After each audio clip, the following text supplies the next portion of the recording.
détendre. Ah ouais. Alors on parle justement de ce sujet, revenons sur ce sujet, hein, les écrans. Nous sommes des parents d'élèves, les parents, nous avons beaucoup d'enfants qui se retrouvent justement face aux écrans et on ne contrôle plus. De plus en plus, les parents même encouragent les enfants à être même devant les écrans. C'est les parents qui donnent le téléphone aux enfants pour... Non, quand on a besoin de calme et de paix, on prend le téléphone, on donne à l'enfant pour le calmer, pour prendre les jeux. Et Katiri, parce que... J'ai remarqué ça. Fini, tu es là. Oui, on est en train de on veut se débarrasser vraiment on va avoir un peu de paix, un peu de calme. On prend le téléphone, on met les jeux vidéo qu'on a téléchargés sur les tablettes et parfois on met même une bande dessinée qui permet, pour calmer l'enfant et nous coller un peu de paix, nous en tant que parents. Et ça va se faire. Ça se fait de plus en plus aujourd'hui. Et qu'est-ce que ça peut jouer? Ça peut faire à cet enfant qui pourra peut-être par la suite devenir accro? Parce que c'est nous les parents d'abord qui avons... Ça c'est déjà oui, Cathy. I think based on that, Mireille, what's the last question? What's the last... The phrase you use? Les écrans, les tablettes et tout ça pour pouvoir amener les enfants à se calmer et nous donner un peu de paix. Nous, en et toi, demander qu'est-ce que ça va faire? Oui, est-ce que ça va, ils deviendront-ils accros par la suite? Accro, dependence. Which is, okay. Like we're looking at the consequences. Oui, non pas forcément conséquences, mais qu'est-ce qui, oui, c'est nous qui encourageons. Et maintenant, qu'est-ce que ça peut jouer dans leur cerveau? C'est ce que tu voulais. The effect. No, I was just feeling like maybe before we come to that, you can like give like a parent's involvement. How important is that involvement? Involvement with guiding their children's screen. Yeah. Before we get to the Mireille's question, it's like a guideline to her question. The guide, like, justement. how important is parental involvement in guiding children's screen use and media consumption? Non, l'interrogation de Mireille a sa place. Parce que c'est un constat. No, I didn't say it does not have. Non, I just feel like... parlait sur avant, parce que peut-être, moi je parlais, peut-être, je suis un peu allé en avant. Yes. Non, c'est même là, le contexte là est là. Ok, on parle de contexte, on parle de l'environnement, on parle des problèmes que nous observons, que les tout petits enfants sont déjà familiarisés par les écrans, les tablettes. Et directement, il y a une certaine dépendance. Et ces tablettes ont remplacé ce qu'on appelle en psychologie un objet, ça devient un objet transitionnel. C'est-à-dire qu'au lieu que lors de la petite enfance, c'est-à-dire des enfants dont l'âge se situe entre 2 ans et 5 ans, 6 ans, au lieu que les parents s'attachent à leurs enfants, les enfants s'attachent aux écrans. Voilà. Ok. Voilà. Donc on a c'est ça. Parce que c'est un détachement. C'est-à-dire que les parents ne s'attachent plus à leurs enfants, ne donnent plus l'affection dont les enfants ont besoin, mais ils préfèrent confier cette responsabilité-là aux écrans. Et directement, plus tard, on voit que lorsque l'enfant se sépare de cet écran-là, l'enfant va rentrer dans une certaine angoisse. L'enfant commence à pleurer. C'est-à-dire que ça, c'est dans une certaine démission déjà. Parce que à cet âge-là, parce qu'on regarde de 0 à 2, de la naissance à 2 ans, l'enfant est directement lié à sa mère, parce qu'on parle beaucoup plus de la relation affective. L'enfant est lié à sa mère. Lorsque le langage est déjà formalisé, l'enfant veut déjà se familiariser avec l'environnement extérieur et le jeu, ou bien les jeux jouent un rôle symbolique. À partir de ce jeu, l'enfant doit se familiariser avec le monde extérieur. Est-ce que les écrans ont leur place à ce niveau? Nous disons non. Parce que l'enfant a besoin d'abord d'être toujours familiarisé à sa mère ou à son père, parce que c'est là à un moment donné l'éducation commence à se forger, l'éducation familiale, l'identité même. Maintenant, est-ce que quand on observe, ça dit que directement il y a une nouvelle identité qui se forge dès la petite enfance. Vous voyez à un moment donné l'enfant s'attache à cet écran, surtout il y a sur le plan symbolique, il y a ces émissions, il y a les outils qui sont mis en place, mais qui n'ont rien à voir avec la pédagogie. Nous voyons les dessins animés. on voit les dessins animés qui développent une certaine violence. Voyez un peu. Oui. C'est la violence. Par exemple, un dessin animé qui est très aimé par les enfants. Vous voyez les Sangoku par exemple. Vous voyez les enfants commencent à exprimer certaines violences parce que l'enfant reproduit. Voilà. L'enfant reproduit ce qu'il voit. Donc là, si on dit, on voit déjà qu'il y a un mauvais usage de ces écrans-là. Mais il est important que le parent essaie de faire bon usage. C'est là au moment où le langage intervient. On peut peut-être commencer à dire quel est l'important dont ces écrans jouent un grand rôle dans la pensée de l'enfant, dans le langage, dans la vie relationnelle. Maintenant, qu'est-ce qu'on veut? On doit voir très tôt. Pourquoi pas commencer à installer les jeux qui vont amener les enfants à maîtriser les langues maternelles, par exemple.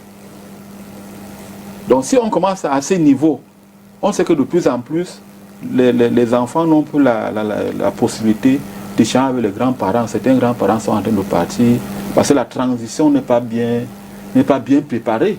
On peut plutôt mettre les jeux éducatifs. Ça, c'est une bonne chose.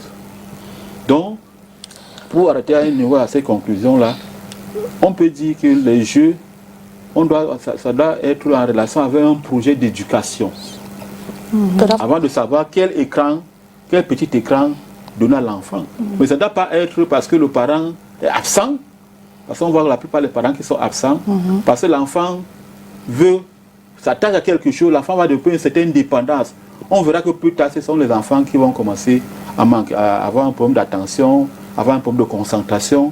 Il y a les enfants qui vont commencer à développer une certaine agressivité, et plus tard, les enfants auront le problème de mémoire. Donc, ils auront la peine à retenir certaines informations lorsque ces enfants iront à l'école. Ces enfants iront parce que directement le cerveau est encombré avec les images négatives. Donc c'est dangereux déjà. Pour ça on dit qu'un parent doit savoir quoi donner à l'enfant parce que il faudra formaliser la personnalité de l'enfant. Et la personnalité commence par la petite enfant. Il y a la petite enfant, il y a l'enfance, il y a l'adolescence, il y a l'adulte, il y a la vieillesse, jusqu'à la mort. Donc ce sont pas au niveau sur le plan schématique, c'est pas bien. So at what age, right, should a child have an access to any of the screen, especially with mobile phone? We have even their iPads. À quel âge l'enfant doit donner le iPad phone to a child? Ce n'est pas la petite enfance, ce n'est pas le moment approprié. C'est pas le moment approprié parce que le langage de l'enfant, ça dépend du développement de l'enfant. Parce que l'enfant commence déjà à échanger avec sa mère, ok? Bon, on dit que le langage intervient. Le premier langage, c'est à partir de 6 mois. Ou bien, lorsque l'enfant a 6 mois déjà, l'enfant peut déjà faire la différence avec les autres. Lorsque je viens prendre un nourrisson, l'enfant, le bébé refuse. Ça veut dire qu'il connaît déjà qui est sa mère. Maintenant, si on commence déjà à donner les écrans aux enfants, aux tout petits, l'enfant ne peut même plus s'identifier à ses parents, parce que les parents sont absents. Et cette addiction-là, dont on parlait, cette addiction, cette accoutumance aux écrans, a des conséquences sur le développement de la personnalité, sur l'intelligence de l'enfant. Mais parce que l'enfant doit commencer, parce qu'il y a l'éducation aux écrans qui doit intervenir. L'éducation aux écrans n'intervient pas lorsque l'enfant est dans la phase de la petite enfance. L'éducation aux écrans commence lors de l'adolescence, c'est-à-dire qu'on peut dire à partir de 12 ans. Parce que l'enfant, le langage est déjà là, l'enfant connaît déjà, parce que la priorité, c'est d'abord la connaissance du corps de l'enfant. L'enfant doit connaître son corps. Même ceux qui vont à la maternelle, on commence par le corps, la connaissance du corps, la connaissance de l'environnement familial, la connaissance de l'environnement extra-familial. Donc l'enfant doit le faire. Et on doit éviter qu'il y ait notre médium. Parce que quand on intervient, quand on fait intervenir un autre paramètre autre que le parent, c'est-à-dire que le parent est en train de perdre l'influence. Ça c'est là l'influence, une autre influence. Donc le parent ne doit pas perdre l'influence. C'est à ce niveau-là, c'est là la petite enfance que le parent doit asseoir la personnalité de l'enfant, doit donner une identité. Ce n'est pas l'identité des médias qui prime ici.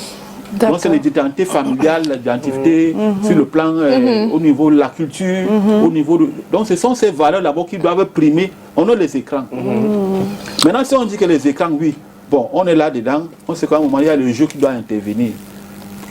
Quel est le projet pédagogique que les parents peuvent mettre en place avec, parce que de plus en plus nous voyons les start-upers qui font ce genre de choses. On peut maintenant dire, il y a par exemple l'apprentissage de la langue maternelle, on peut introduire la langue anglaise, ainsi de suite. Donc on peut mettre d'autres jeux, mais avec un projet, en sachant que peut-être c'est 1 heure devant un exercice, ainsi de suite. Mais ça ne doit pas être une certaine dépendance que l'enfant va laisser là devant un écran. Parce que l'influence ici, lors de la petite enfance, ça doit être l'influence familiale. C'est la famille qui doit exercer une autorité de l'enfant. L'enfant, c'est ça, c'est à ce niveau-là. Parce qu'on doit conditionner l'enfant à ce niveau. Donc ce ne sont pas les écrans qui doivent conditionner l'enfant. C'est ça le problème chez nous. Parce que l'enfant ne peut pas faire une certaine différence entre lui-même et ce qu'il voit. Mais à partir de l'entrée au lycée, c'est-à-dire l'entrée au collège en 6e, l'enfant, il y a déjà ce qu'on appelle l'esprit critique qui est entré en jeu. À quel moment l'enfant va faire l'esprit critique? Parce que l'enfant va reproduire. Il va reproduire, mais l'enfant ne sait pas si c'est bien, c'est mauvais. Pour ça on dit que l'enfant n'est bon, c'est la société qui le rend mauvais. Donc ce n'est pas, les écrans n'interviennent pas avant le CM2 de manière scientifique.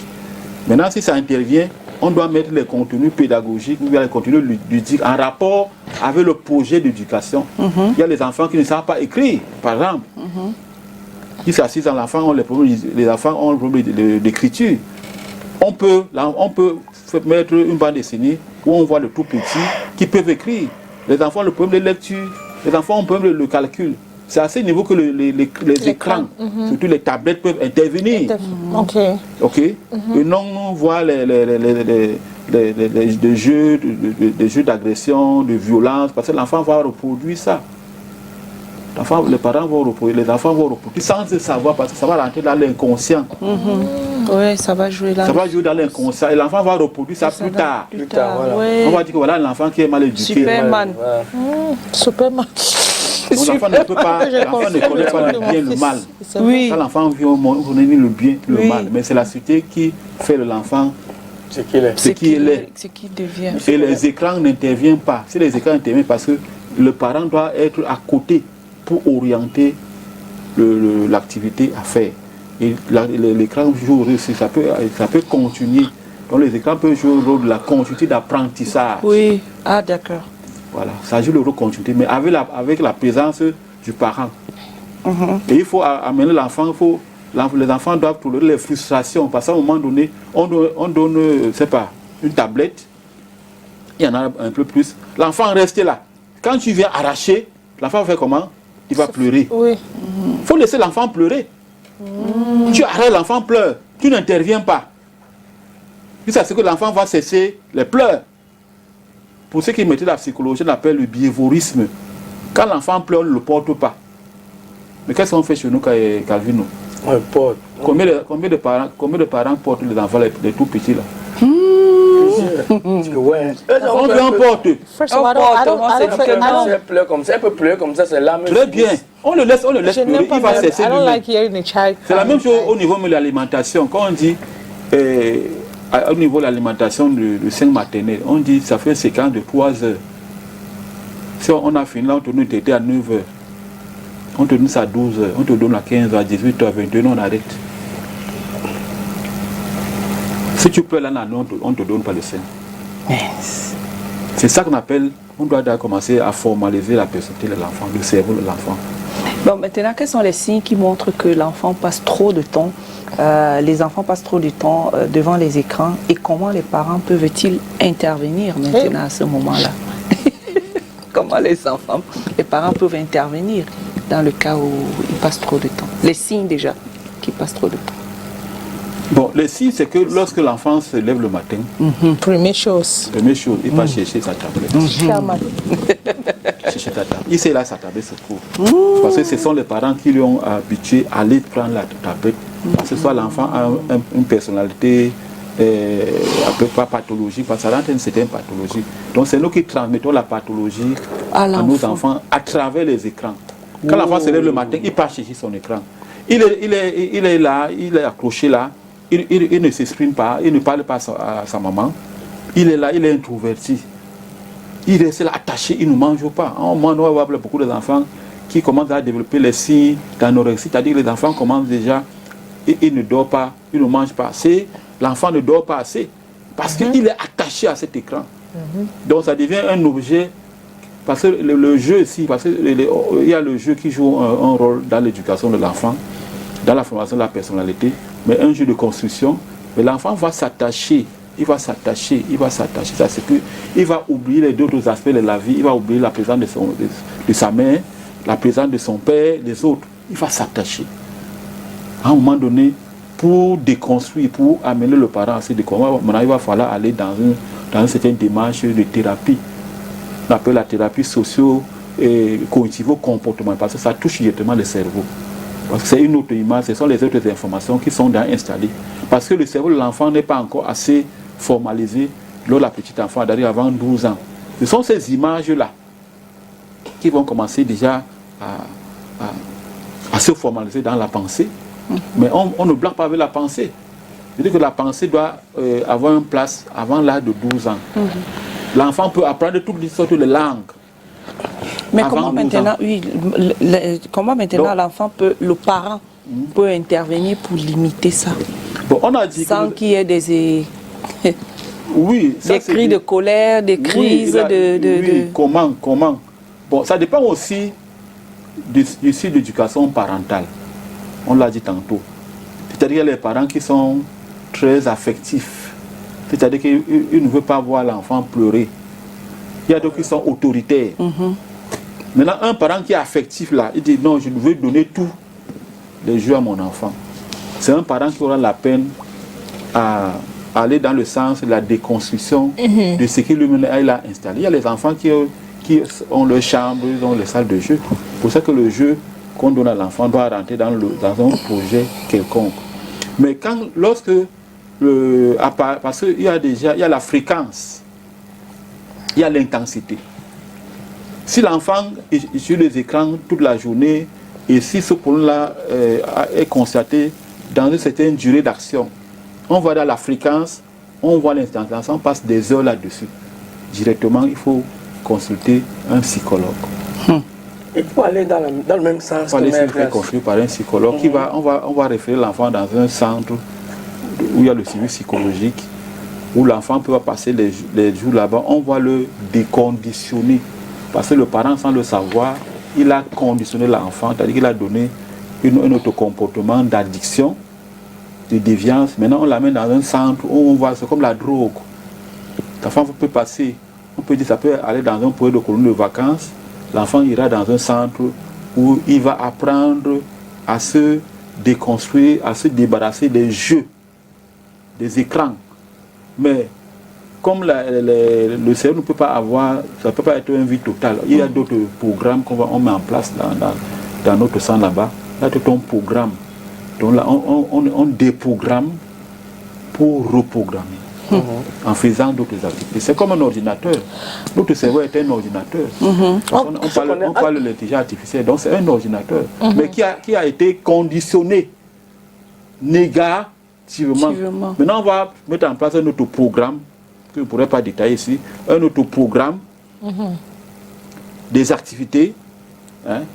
Parce que quand on fait le diagnostic, parce qu'à un moment donné, on vient au cabinet, on fait un diagnostic, on va faire la thérapie, on va commencer peut-être à utiliser un certain nombre de choses pour voir, parce que ces enfants-là, ils deviennent agressifs plus tard. Ils sont agressifs.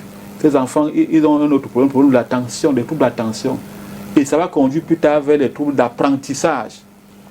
Quand ces enfants iront à l'école, à la maternelle, d'autres ont développé ce qu'on appelle l'impulsivité. L'enfant ne peut pas rester sur place.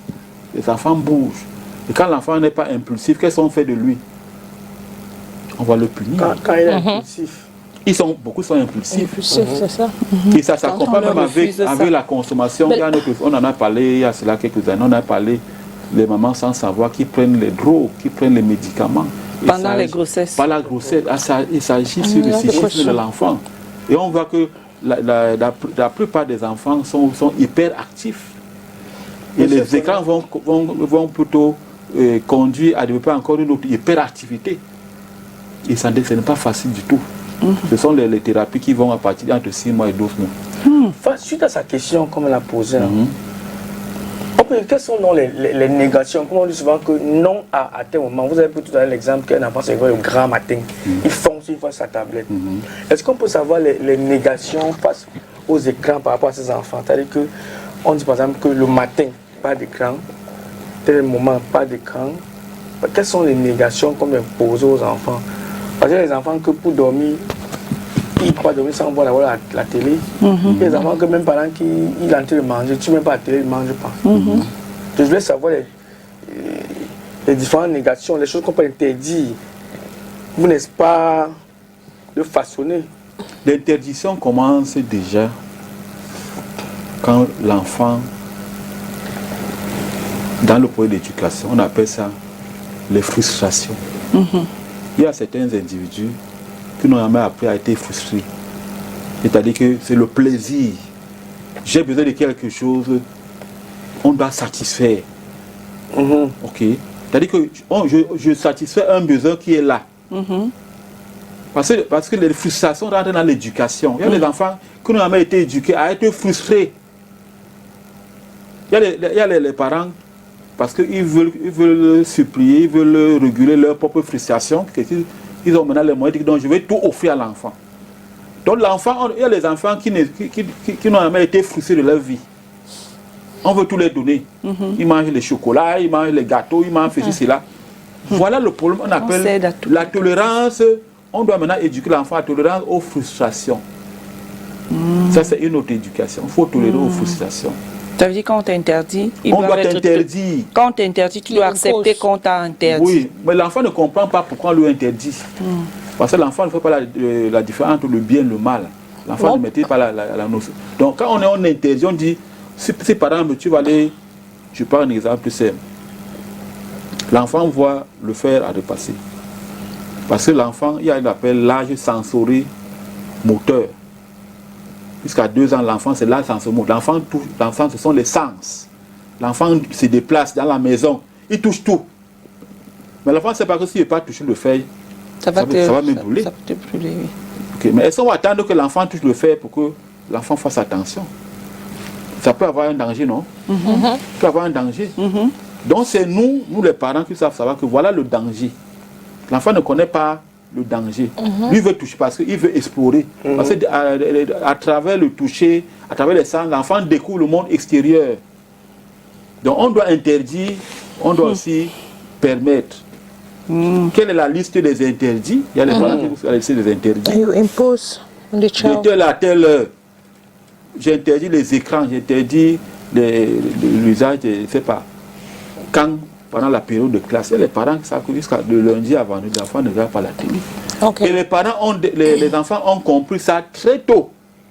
Mais si tu viens interdire ça pendant la période de l'adolescence, qu'est-ce qui va arriver? Il y a un conflit que tu vas développer. Parce que l'enfant, parce qu'il faut inculquer les habitudes très tôt.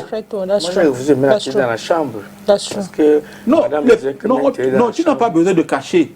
On ne cache pas. Tu exposes. Mais l'enfant ne touche pas.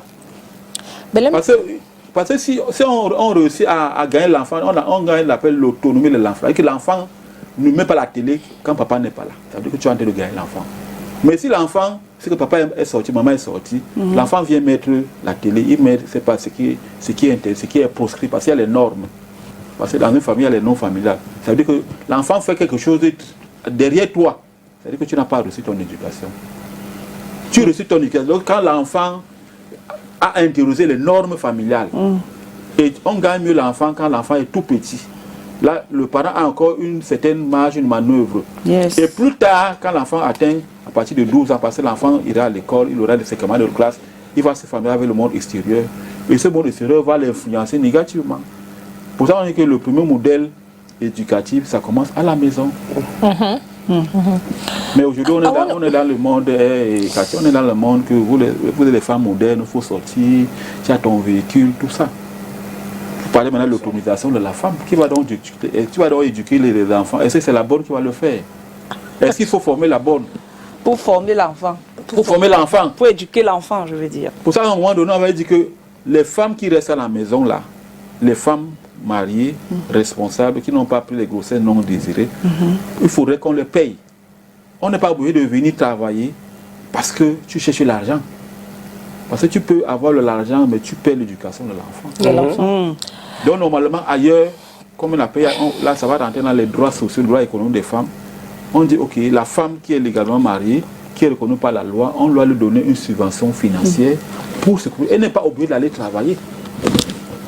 Elle n'est pas obligée d'aller travailler. Vous voyez que c'est un thème qui a d'autres aspects. Yeah, please, Mireille, before we get to the Vox Pop, I wanted to ask, because now it's holiday period, and you know that holiday period, most of these kids, they spend most of their time to be entertained, like to get themselves busy. They spend their time on their screen, their tablets, their phones, and even TV. Some of them even sleep at 4 a.m., 3 a.m., 2 a.m. I'm saying especially my own child even. Yes. Now, the question is, we can't completely stop them from using those screens. And I want to find out from you as an expert, like, what's the time frame? Like, how often for a day should they be allowed to use a screen? Since it's holiday period and you know... Ce qui est sûr, donner les affaires, c'est que le jeune ne doit pas intervenir le matin. Il ne doit pas intervenir le matin. Ça peut intervenir en début d'après-midi. Ok. Quand il a fait ses devoirs. Oui. L'enfant doit commencer. Il y a une éducation. Les vacances. Dans les vacances, oui. Quand l'enfant se lève de sa chambre, l'enfant doit d'abord apprendre à la propreté. Voilà. Il fait la propreté. La chambre là, ça doit être tout propre. Il casse ses vêtements. Il dresse son lit. Il fait la propre hygiène. Donc l'enfant, pendant les congés, l'enfant doit, comme il y a les compétences au niveau de l'hygiène. L'hygiène. Très important. Ce n'est pas la ménagère qui doit laver les vêtements.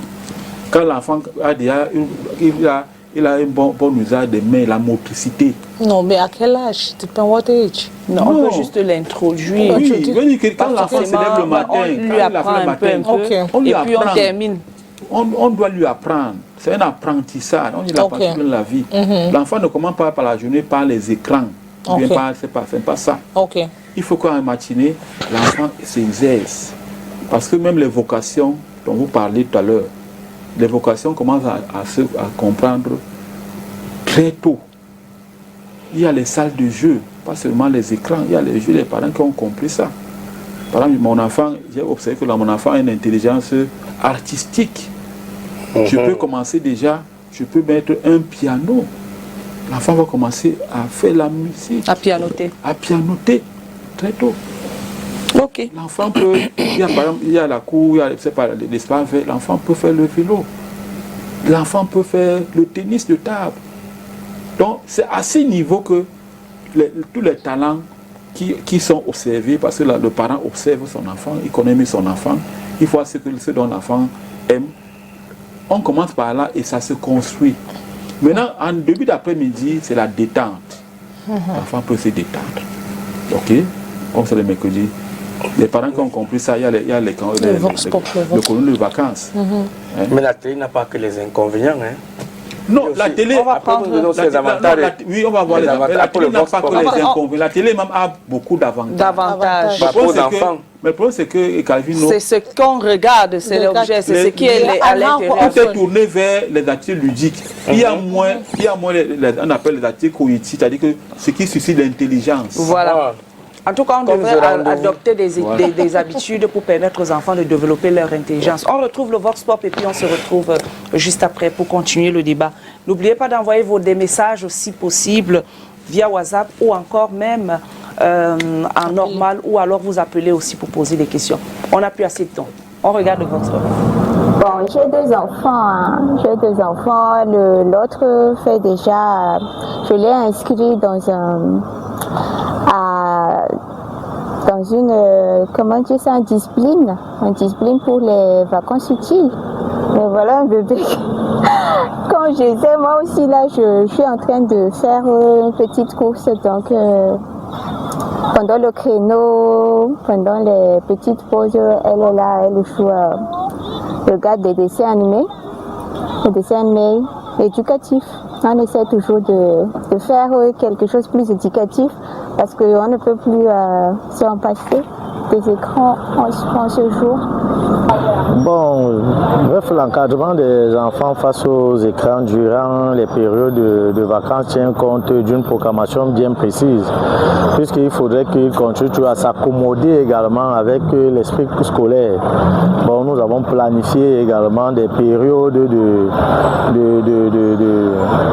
jeux, de divertissement, de tout genre, mais en tenant compte également sur des programmations également qui tiennent compte de leur âge, tout en limitant les programmes adultes et en les ouvrant également à certains programmes qui ont également des vocations à usage scolaire. Bon, voilà un peu ce que nous faisons tout au long des journées lorsque nous passons le temps avec les enfants, madame et moi. I think we should go back to the olden days where we used to have these children plays that are educative, that would take them away from before there were no phones and watching TV was not like it is rampant now. So we can try to encourage them to do all those things that we used to do before, like sit beside the fire and hear stories from our grandma and all those things. We can try to inculcate that kind of knowledge into our children that I think will take them away from all this TV and phones, and it will reduce, and the education will be more like a storytelling event. Face aux écrans, on nous dit déjà que les enfants ne doivent pas rester permanemment devant les écrans, que ce soit la télévision, que ce soit l'ordinateur, le téléphone portable et tout ça. Les enfants doivent, c'est vrai, de temps en temps aller voir là-bas, faire autre chose, chercher d'autres activités ludiques pour les enfants. Les seules activités ludiques ne sont pas les écrans. Faut aller voir ailleurs. Les enfants, achetez les livres. Achetons les livres à nos enfants. Il y a des livres, les enfants peuvent s'éduquer à travers les livres, pas seulement devant la télé, pas seulement devant le téléphone. Ce n'est pas la meilleure façon. Les problèmes de vue, le cerveau même est impacté et tout ça. En tout cas, les spécialistes nous disent que c'est pas bien qu'un enfant reste longtemps devant l'écran. Et voilà. On voit que tous les parents aujourd'hui sont de plus en plus they are very conscious. Oui, exactement, pour pouvoir aller amener l'enfant à éduquer avec tout ce qu'on voit dans ce monde aujourd'hui. Oui, effectivement, surtout la dame qui vient d'intervenir là. Les livres. Oui, pour dire que l'exposition prolongée aux écrans, que ce soit le téléviseur, que ce soit l'ordinateur, pour les enfants en âge scolaire, ça fragilise la mémoire, c'est-à-dire la mémoire du travail. Parce que l'enfant plus tard ne pourra plus recouvrer, on appelle le recouvrement, pas en termes d'impôts, ce qu'il a appris. Parce que la plupart des enfants passent 2 heures, 3 heures et plus aux écrans. Ça fragilise la mémoire, les apprentissages. Et ça a un rapport avec la crise d'apprentissage. C'est pour ça que maintenant, on doit utiliser ces écrans-là pour faire un usage pédagogique. Mais avec le contrôle parental, avec le contrôle des éducateurs. Parce qu'on est déjà de plus en plus dans un monde digitalisé. Il y a la digitalisation. Il y a très peu d'enfants qui vont vers les chaînes de télévision, vers le contenu pédagogique. Ça, c'est très important. Pour ça que dans un programme d'éducation, on est parlé des congés, il faut un bon mélange entre le travail et le plaisir.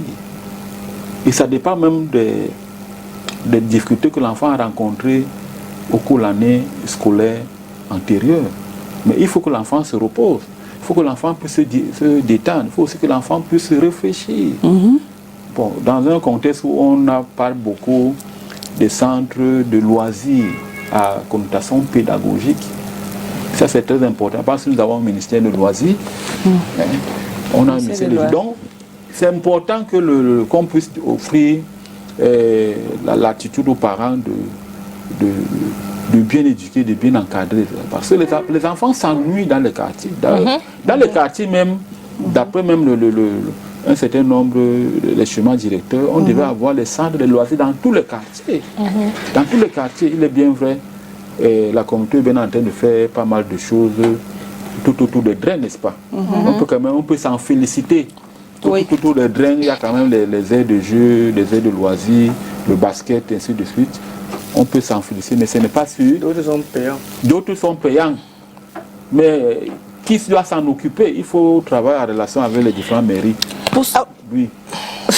Pour sortir les conseils justement qu'il faut donner aux parents qui veulent établir des règles et des limites claires pour l'utilisation des écrans chez leurs enfants. Les écrans sont incontournables.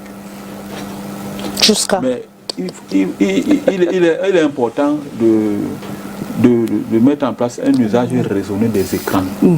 Éviter que les enfants s'exposent aux écrans très tôt. J'ai dit la petite enfance, ça c'est une période, l'âge d'or. Et c'est cette période-là que le parent doit exercer. Petite enfance, c'est quoi? C'est quel âge? Non, j'ai dit jusqu'à 12 ans.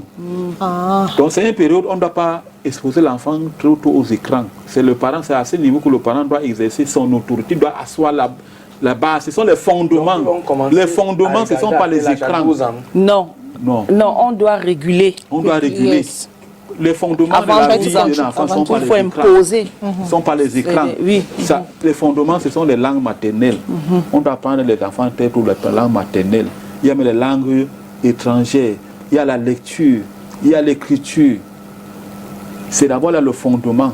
Et lorsque l'enfant est à mesure de faire la distinction entre lui-même, parce qu'il y a le corps de l'enfant, le corps de sa mère, l'environnement familial, l'enfant s'ouvre progressivement.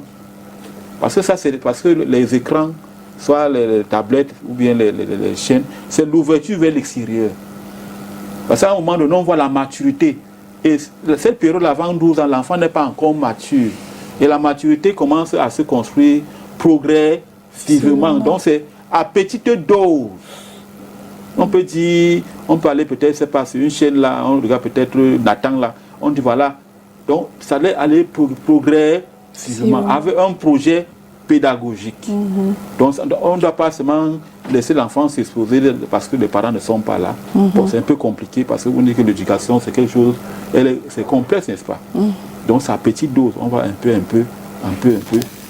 Et je m'assois là aujourd'hui, l'enfant, parce que l'enfant peut apprendre, par exemple, l'enfant sait écouter, on peut suivre les informations, on met là voilà la nature, Ushawa, ainsi de suite, Nathan TV. Donc ce sont les petites doses. Les petites doses. Moi, je connais en fonction des thématiques, donc l'enfant va commencer.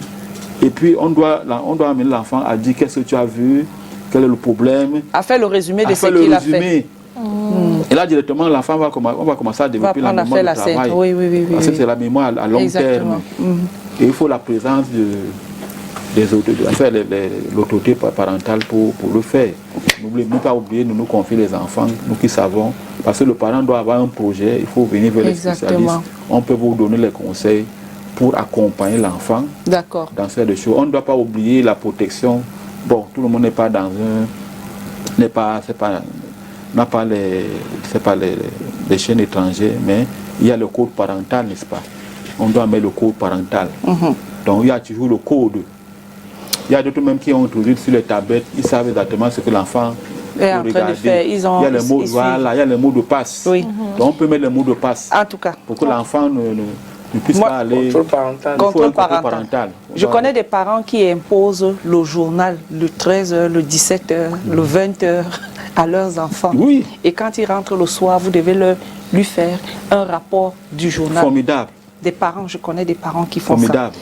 Merci. Ça, non, mais grâce. Qui, moi Ils sont à quel âge? En tout cas, nous sommes arrivés. Merci, mais Lucien Blaise Kona, nous arrivons au terme de cette émission. Rendez-vous. N'oubliez pas que les parents ont un rôle crucial à jouer dans l'éducation aux écrans et que chaque petit geste peut faire une grande différence. Nous vous encourageons donc à mettre vos enfants, à mettre en pratique les conseils donnés par Lucien Blaise Kona ce matin. En tout cas, quand j'accoucherai, je rattraperai certaines choses que je n'ai pas pu faire avec les autres. En tout cas, merci.